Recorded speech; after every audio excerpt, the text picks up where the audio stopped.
What's going on, everybody? TheKennyDubz here with another update for the global version of Mega Man X Dive for December 27, 2023. So, unfortunately, I just recorded this video, except for the part where I hit record. So I was just talking to myself with no footage for like, I don't know, 5 minutes, which kind of sucks. But this week's update, we did get a new login bonus. I'll have a picture of that here somewhere.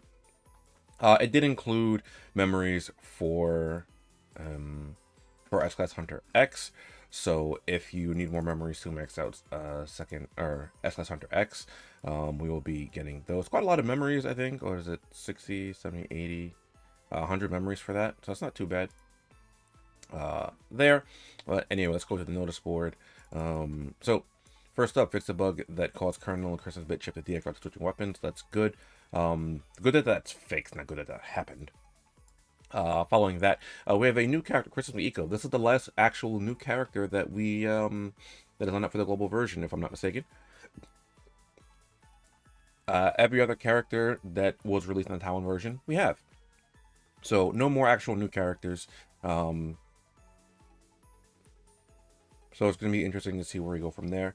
And when I say new characters, I mean like actually new characters, not characters like Maximo Massimo, was True Zero Z. I didn't remember the name, and things like that, because those are just reusing assets that are already in the game to make an upgraded version of a character, much like S-Class Hunter X, S-Class Hunter Zero, right? They're not actually new characters. They literally just took existing assets and just buffed the passives. So first up, gift delivery elk. Order an elk that ignores terrain and obstacles. It has a tracking effect to attack. Elk would explode after hitting the target, inflicting attack damage to all targets within range. Gain 1 second to show time upon activation. You receive the gift when using the skill. Now the gift when the skill hits the target. This skill has already been, or Christmas iCO has already been buffed, as you can see here, because gain 1 second to show time upon activation. That's not something that characters tend to have inherently. This is something that Naval Joy gives to characters. And you'll see later on in the passives that they definitely buffed. Because iCO range increase by 25%, not too bad. Mobility, reduce prep time by 20%, again, not too bad. Load booster, receive additional gift from using gift delivery elk. Gifts will become apparent in just a moment here when looking at iCO second skill. Gift unboxing, consume all gifts you have, continuously inflicts damage to a full range of enemies, and you gain enhanced defense status that reduces damage taken by 24%. Gain 1 second to show time upon activation. Gain additional status when consuming a gift. Consuming 1 gift, gain additional damage handle status, increase damage 24%. 2 gifts, gain acceleration status, increases movement speed by 35%. Or I'm sorry, 37.5%. And when consuming 3 gifts, gain additional enhanced crit damage, increases your crit rate by 108%. So you want to stack up your gifts, and then you unleash them to get your, your additional effects.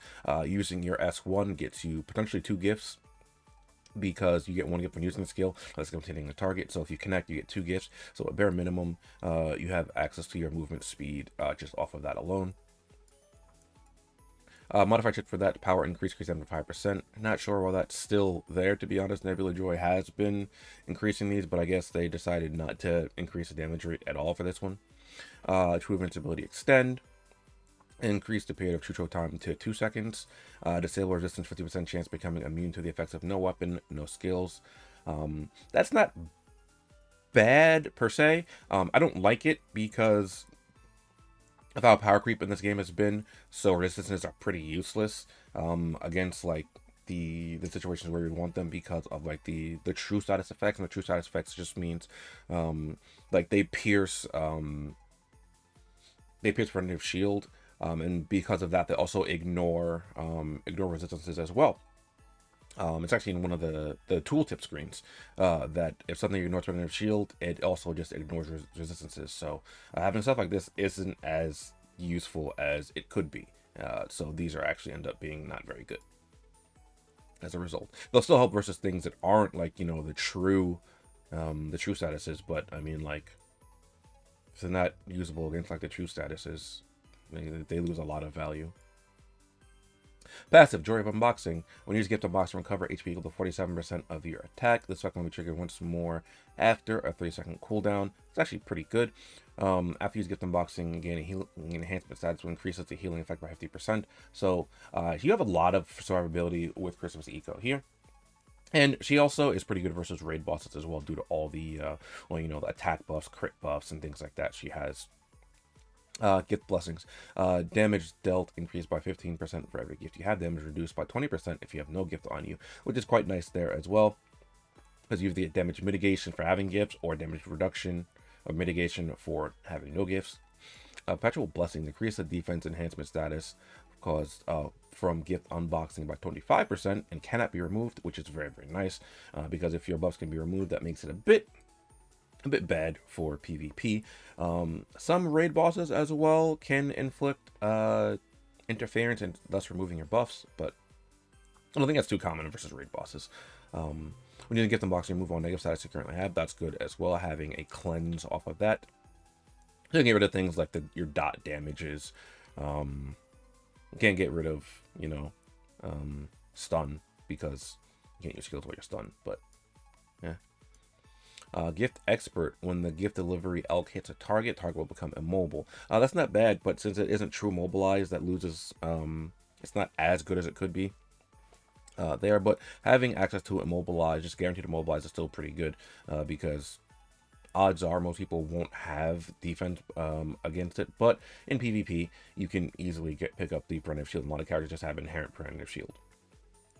When attack, you use gift unboxing again and get a preventive shield to protect you from all negative statuses. See, like this. Preventative shield. So if you hit gift delivery elk with this active, you don't get the immobilize. This regular metric going to a 6-second cooldown. I hope at the bottom of the box. When HP is less than 45%, get a 3-second true showtime. This skill can only be activated once every 35 seconds. It's actually pretty short, I think. Well, I guess I'm thinking of, like, in terms of other things that usually have like upwards of like a minute, or used to have upwards of a minute for that. I'm assuming 3 gifts, you can enhance more crit damage, which increases your crit damage by 108%. And again, here's one of the things why I was saying, like, she's pretty good versus raid bosses, because you have your crit damage increase, you have your crit rate increase here, you have your attack increase, and you have your defense increase for survivability. Following that, the fixed DNA here, Sprayer / Machine Gun Christmas. When equipped with a Sprayer Machine Gun, increase damage by 40%, damage decrease, decrease damage taken by 25%, which is pretty big there. Live to Deliver, increase flight speed and damage rate of gift delivery elk by 20%. Shivering Drone HP 50% or higher, reduce damage taken by 30%. So as long as you're above 50% damage, you have at minimum 55% damage mitigation, potentially more. Because you have access to, if you have no gifts, you get an additional 20% damage mitigation, and not including your damage mitigation you get from your buff. So, following that, your unique recombined DNA. She has critically Christmas, crit rate. When in battle, increases crit rate by 50%. Critically Christmas, crit damage. And when in battle, increase crit damage by 60%. And these are also very, very good as well. Because if I'm interpreting this correctly, those should count as things inherent to her character, as opposed to actual stat increases, right? Kind of like how Shadow Armor X has the boost to dodge. I think Dante or Vertical Trigger Zero has like the same thing. So an increased crit rate, crit damage, that's really, really good for raids. But that'll also be pretty solid in PvP as well.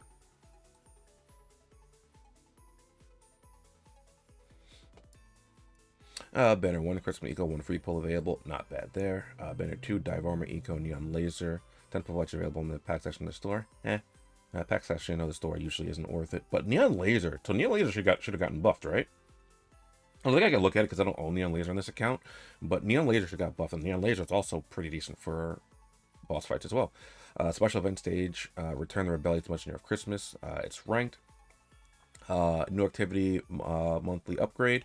Added DNA points to various segments of the activity. That's actually really, really good. Unfortunately, that's not going to happen for quite some time. That's not going to happen till the start of next week. But it's good to know that we will be getting more DNA, though I don't know how much that's actually going to matter in the long run, because we have no new characters and like no new content coming out. So I mean, it'll help people for, you know, get more DNA, so that's good. Okay, oops, hold on, I want to check this real quick. These are previous old changes, right?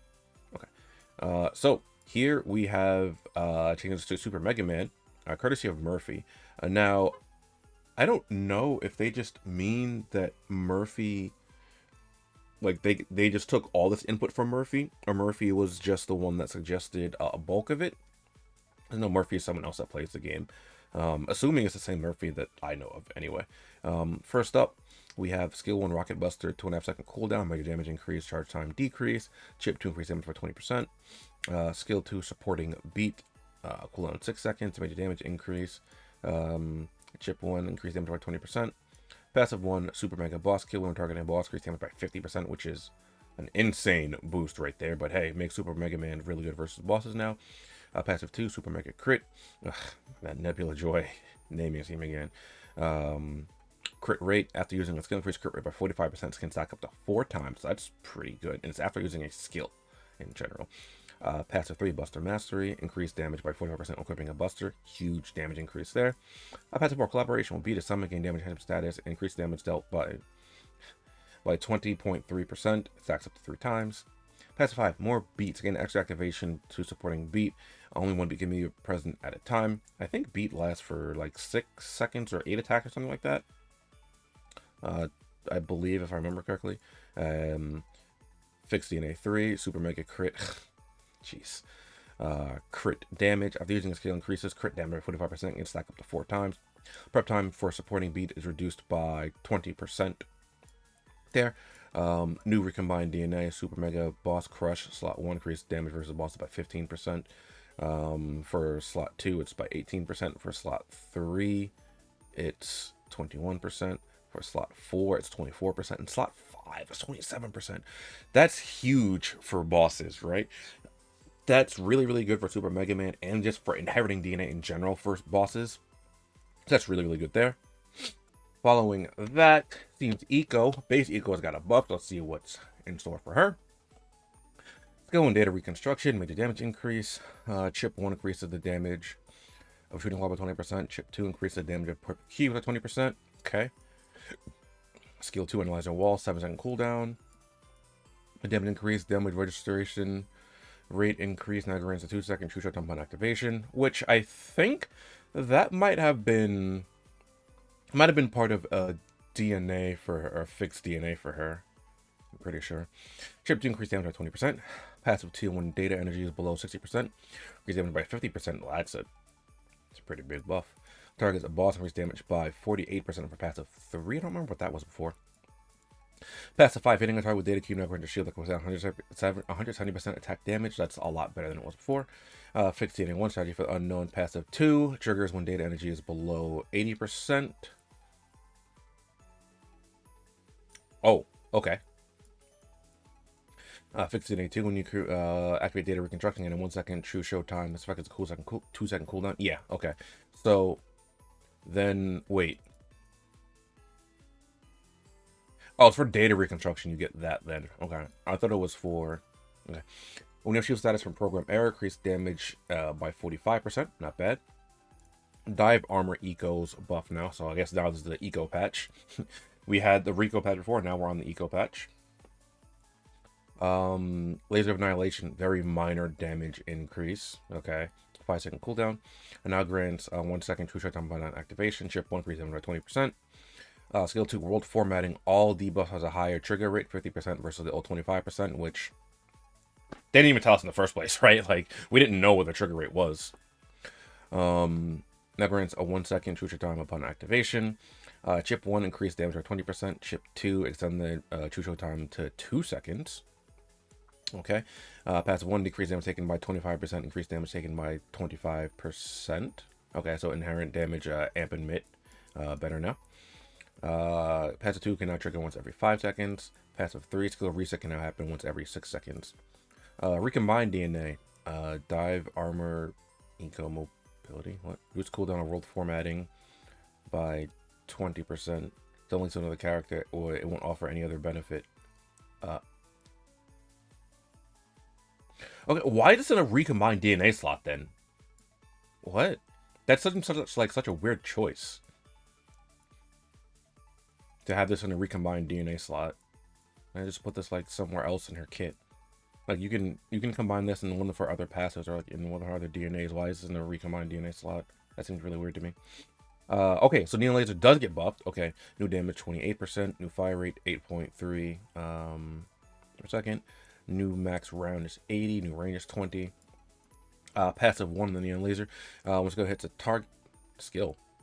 Sure, whatever. When you hit a target, be locked on. There's hit by beam shot once more. Deal additional 20% damage because that gets to 8 stacks. Ooh, that's quite nice. Shield, like, after hitting a target with this weapon, gain a shield that can withstand 150% attack damage. Okay, not bad. Didn't have a shield on this before, so that's quite nice. Increase damage by 20%. Hidden skill 1, increase damage by 25% when using this weapon. Okay, hidden skill 2, when HP is above 25%, damage is increased by 25%. Hidden skill 3, when you target a boss character, his damage deal by 35%. Okay. I think that's it for the buffs for this patch. Heading over to the shop here. Don't forget to pick up your free daily pack. We have Christmas bit packs here. I mean, I wouldn't get these, to be honest, but I mean, you can if you want. Super limited voucher packs are here as per usual, so if you really want those, you can get them here. Again, not something I recommend buying. The only thing I recommend buying from the shop are the daily boost packs, or the daily packs. You have the daily drop, daily AP, daily drop. Coming over here to the Tall Christmas Bell from Afar event, don't forget to pick up the rest of your rewards here, like I almost forgot to do. Put some rewards here for me to get. I didn't complete this at all because I didn't feel like running the event, but you know, just make sure to come here and collect all your rewards. And then right over here, this event features another point threshold reward, so be sure to pick that up. And I think that SLS Hunter X is boosted for this event. He should be. Okay, he's not boosted for this event. Well, he was in the Taiwan version. He had iCO, the Neon Lasers. That makes sense because they got buffed. The Christmas units from before. Okay. There's a buff there, and I don't think there's anything really unique here. I don't think this was on the previous event, but here is a card that's limited to the Christmas event. Actually, no, it shouldn't have been. Okay, yeah, that and X memories here. And again, as per usual, 1 HP challenge indicated by the red aura, the 1 HP challenge at the top. So just be mindful of that when you go to do this stage. And finally, coming over here to the banners. This banner is still live, so if you haven't used holiday rerun vouchers, you can use them here on this banner right here. Or on this banner if you really choose. Over here is the Christmas iCO banner here. Let's check it out real quick. Should have the good rates here. Yep, 6% for character, or 6% of S rank, 3% of character, 1.5% for Christmas iCO, right there. So if you want Christmas iCO, you can go ahead and pull here. Maybe if you're lucky, you're on the free pull. Good luck to everyone pulling there. And over here we have the dive capsule update. Neon lasers here, and here you can use your super limited vouchers. I still have 3 because I haven't used the last 3 that they've given us, so that's why I have 3 of those. You can hold on to them, or you can use them on the current banners there if you so choose. All right, but that should be it for this update. Good luck to everyone pulling on the banners and participating in the event. Hopefully you get a nice ranking. As per usual, if there is a stream tonight, I will have a YouTube short with the stream activation codes probably within an hour and a half of the stream ending. Maybe a little bit later tonight because I do have something else planned to do, but generally within an hour and a half of that ending. And yeah, hope everyone, I guess, enjoys the buffs for this week. I do like iCO, so you know, seeing those buffs is nice, but still not enough to get me to actively really play this game again. So yeah, that's it for me. I'll catch you guys next time. Later.